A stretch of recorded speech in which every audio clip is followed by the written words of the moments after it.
Beleza, sejam muito bem-vindos mais uma vez aqui ao nosso canal Mundo Fla-React, com notícias diárias para vocês sobre o Flamengo. Então, se você é novo aqui no nosso canal e puder nos ajudar a trazer conteúdos diários para vocês sobre o Mengão, deixe seu like, se inscreva e também ative o sininho das notificações. De vencer o Curitiba 3-2, um jogo muito movimentado no Couto Pereira, e a gente vai falar bastante dessa partida, também dos outros jogos deste domingo, a vitória do Vasco em cima do Galo, por enquanto o Grêmio também perdendo a sua partida na Vila Belmiro para o Santos e ainda a goleada do Bahia em cima do Red Bull Bragantino. Com Zinho, com Pedro Ivo Almeida, com Rodrigo Bueno e, claro, com os melhores momentos, então, da vitória rubro-negra no Paraná. A gente já vai também ouvir os personagens do jogo e, claro, projetar a sequência do Campeonato Brasileiro. Mas a gente começa com os lances da vitória rubro-negra no Paraná. Vamos ver. Estamos vendo, então, que o Curitiba sai na frente depois do pênalti do Felipe Luiz e do Robson abriu o placar lá no Paraná. Tudo bem, Rodrigo Bueno? Boa noite. Boa noite, tudo bem pra você, Bruno, pro Pedro, tem o Zinho ali, peraí, calma, Bruno, Zinho, Pedro, tem o Gaciba também, né? Tem Gaciba e tem o Fã de Esporte, que é o principal de todos, né? O Flamengo fez mais uma partida maluca, né? O jogo foi 3-2, podia ter sido 3-2 pro Coxa, né? Porque a quantidade de erros que o Flamengo estava cometendo quando estava 2-2 ali, erro já para pênalti para um lado, pênalti para o outro, né? Aquele jogo, para quem gosta de emoção, né? Sim. Sampaoli é meio que sinônimo de emoção, né? Esse foi o puro sampaolismo, não foi, Bubu? Foi exatamente, né? Ele é até meio mais tranquilo do que normalmente era, né? Mas o Flamengo, para quem gosta também de resultadismo, traz pro Rio, leva pro Rio 3 pontos que o permitem ainda sonhar, né? Quem sabe com o título, já que o Botafogo líder tropeçou na rodada, será que eu posso dizer isso? Empatou com o São Paulo, a gente fala sobre isso também. O Bruno Henrique, a gente tá vendo aí fazendo a jogada. Que jogou o Bruno Henrique, hein, Pedro Ivo Almeida, na partida de hoje? Tudo bem? Um abraço a você, Bruno Bueno, Zinho chegando com a gente daqui a pouco, Gaciba. E claro, como bem lembrou o Bubu, principalmente Fã de Esporte. O que jogou o Bruno Henrique, das poucas coisas que se salva, e curiosamente o Flamengo, não dá pra dizer que acha, mas consegue seu gol ali no final sem o Bruno Henrique.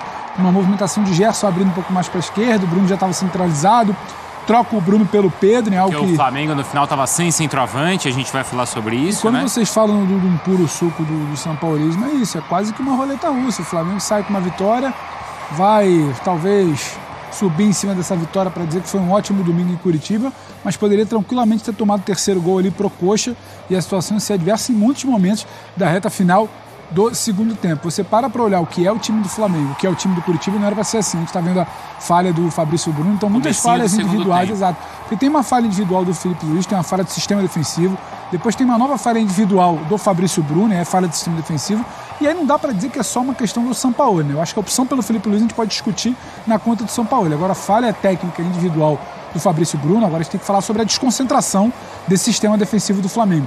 Então o Flamengo que parece que ele está o tempo inteiro negociando com risco. Isso. E quando você olha para o elenco que tem aí, ainda não foi pro bem do Flamengo. Essa porrada do Gerson mostrando que ele pega forte mesmo. Tem sido certeira. Tem sido certeira, nocauteando dessa vez o Coxa. Quem tiver pela frente. Mas aí, Bruno, não dá para achar muito só notícia positiva nessa vitória do Flamengo. Não. Tem muito a se criticar, tem muito a se debater, o torcedor pode ficar chateado, mas no íntimo dele ele sabe que a coisa não está caminhando muito bem, porque parece que o campeonato se abre a cada rodada e dessa vez o líder tropeçou e muita gente vai aproveitando. O Flamengo aproveita no resultado, mas no desempenho para se manter na cola falta um pouquinho mais. A gente está vendo ali que na reta final do jogo o Curitiba teve chance de fazer o 3-2, não fez, e aí veio a patada do Gerson na reta final, então, e confirmando o gol para o Flamengo e a vitória por 3-2 contra o Curitiba. Tem muito da postura do time pra gente falar, claro, das escolhas do Sampaoli, mas o fato é esse aí, ó, com esse golaço do Gerson, o Flamengo venceu, Zinho. Boa noite. Boa noite, Bruno. Tudo bem com você? Um abraço aí pro Bubu, Pedro, Fã de Esporte, Gaciba que vai estar com a gente. É bem na linha do que os companheiros falaram, né? É um resultado ótimo, a gente está vendo aí, né? Aí é os números do Gabigol, né? Um resultado muito bom, espetacular, ainda mais nas circunstâncias que foi. Conseguir o gol da vitória no finalzinho do jogo, num segundo tempo muito ruim do Flamengo, um segundo tempo bom, mas oscilou demais. No segundo tempo foi bem aquém Para mim, até o Curitiba fez um segundo tempo melhor do que o do Flamengo. Vem um resultado que aí a gente falando em resultado tá bom, né?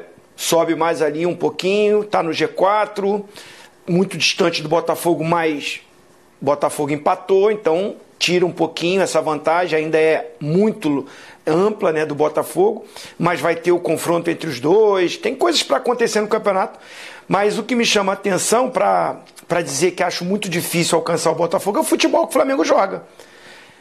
Vi aí os companheiros falando, né, que está na conta dos jogadores, mas para mim está muito mais na conta do treinador. É um treinador, para mim, comum, um treinador normal, muito valorizado, até por nós da imprensa, principalmente a imprensa brasileira, valoriza demais o Sampaoli, e eu acho ele um treinador muito normal.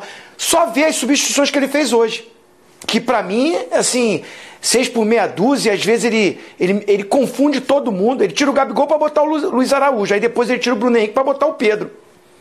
6 por meia dúzia, não vejo evolução no trabalho dele, não vejo um Flamengo consistente, não vejo um Flamengo se impondo. O Flamengo vence porque tem um elenco espetacular. Aí numa pancada aí do Gerson, numa jogada do Arrascaeta, num bom jogo, ótimo jogo do Bruno Henrique no primeiro tempo, mas no segundo tempo não foi bom, aí o Flamengo chega, porque os concorrentes também tem limitações. Você vê o Curitiba. Se o Curitiba tem um pouquinho mais de qualidade, ganha o jogo, ganha o segundo tempo. Ele toma o gol quando a posse de bola é dele, saindo num contra-ataque, acabando o jogo, erra um passe no meio campo. Aí é que sai a jogada para o Gerson acertar esse belíssimo chute. Agora, ganha porque tem jogadores diferenciados e que no momento, com a falha do adversário, consegue individualmente vencer jogos, não pela mão do treinador, que eu acho, volto a falar, é um treinador normal, super valorizado, muito aqui no Brasil. Eu falei isso essa semana também, e eu concordo com o Zinho, acho que não... Mas eu acho que criticar os jogadores não é dizer que o São Paulo é bom. O trabalho de São Paulo é limitado. Não, mas aí a gente Mas é pra mostrar que não é só o trabalho dele que é limitado. Não, mas eu acho o Felipe Luiz é limitado, a falha do Fabrício Bruno é determinante no segundo tempo. Não é que o São Paulo seja bom, é que os jogadores também vivem em momento limitado com o técnico. Mas quem salvou o Flamengo hoje não foi a qualidade individual dos jogadores? Mas aí você está topando com o risco todo jogo. Porque um jogo o Gerson pode colocar a bola na caixa. Um jogo o Arrascaeta pode decidir.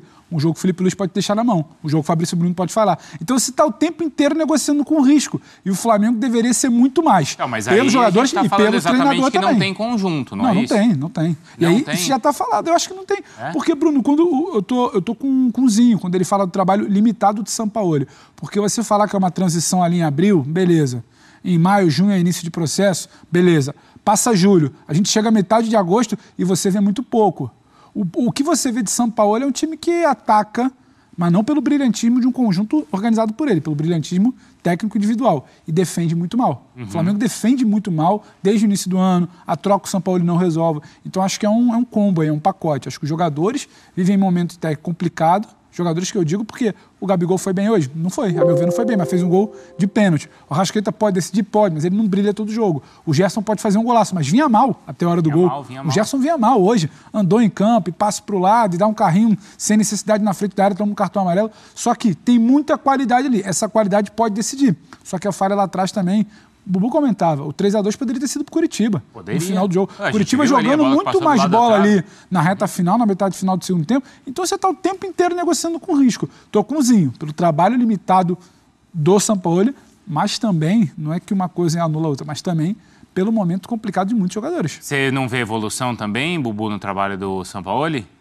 Eu vejo um time inconstante. Eu acho que oscila muito. Você vai pegar alguns bons jogos do Flamengo de São Paulo contra o Fluminense, Copa do Brasil, contra o Grêmio. Teve um momento que o próprio São Paulo admitiu que o Flamengo era um time de Copas, né?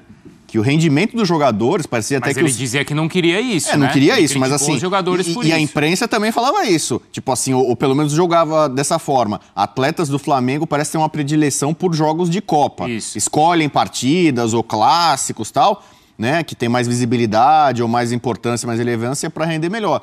Só que o que acontece? O Flamengo já caiu da Libertadores, que era a competição mais relevante, e naquela oportunidade a gente não viu o Flamengo de Copas, nem na Copa Libertadores, né? Não mesmo. Ele não foi lá para Assunção quando foi eliminado. Então eu acho assim, essa história, eu já defendi o São Paulo nesse sentido. Mas o São Paulo mexe muito no time. Tem 30 jogos, 30 escalações diferentes. muitas vezes é por conta de lesão, de suspensão, né? A convocação não tem tido muito assim. Mas ele já utilizou, se não o mesmo time, acho que já utilizou o mesmo 11 inicial, não de forma consecutiva, mas ele já tem mais ou menos o mesmo time. Você sabe que o Pedro é reserva? Tem gente que adora o Pedro, que gostaria de ver o Pedro na seleção brasileira de novo, como você vê na Copa do Mundo. O São Paulo não é tão fã desse tipo de jogador, de centroavante, de cara de referência. Mas e o Ayrton Lucas? O Ayrton Lucas é um jogador que ofensivamente esteve muito bem. E a dupla de zaga, qual é? E o Everton Ribeiro, é titular ou não? Eu acho que a gente tem mais dúvidas de quem é titular do que certezas no Flamengo. Eu até vou fazer uma comparação com o Diniz, né? Porque, por exemplo, muitas das falhas do Flamengo hoje na saída de bola, se fosse o Diniz o treinador, iam falar, tá vendo, é maluco, saidinha do Diniz, ó lá, tá, é kamikaze e tal, tá louco e tal. E você vê o placar do jogo, é mais ou menos muito do sampaulismo. Isso. Você faz muito gol, você cria chance, mas oferece também muitas oportunidades para o adversário. Mas você faz muito pelos valores individuais, não por ele. De negociar, de travar jogo, de ficar especulando muito. Né? Ele é mais aberto, mais... Não, mas, por exemplo, ele é um cara, não é Zinho, Pedro e Bubu, que fala que tem o amor lá pela bola. Como é que ele fala? O amor pela... Paixão pela bola. Pela pelota e tal. Hoje o Flamengo não negociou contra-ataque? Essa é a característica do que o rubro-negro gosta? Eu acho que tem uma coisa até para passar por Zinho. Uma coisa é você negociar contra-ataque e esperar o seu adversário, porque é uma ideia de jogo sua. Outra coisa é você tomar contra-ataque e receber o adversário no seu campo, porque você não consegue jogar. Ele hoje replica meio que algo que deu... Isso aí, nação. Esse foi mais um corte aqui do nosso canal Mundo Fla React, trazendo notícias diárias aí para vocês sobre o Flamengo. Então deixe seu like aqui, se inscreva aqui no nosso canal, ative o sino e também compartilhe aí nossos vídeos com seus amigos. Ficamos por aqui e até o próximo vídeo.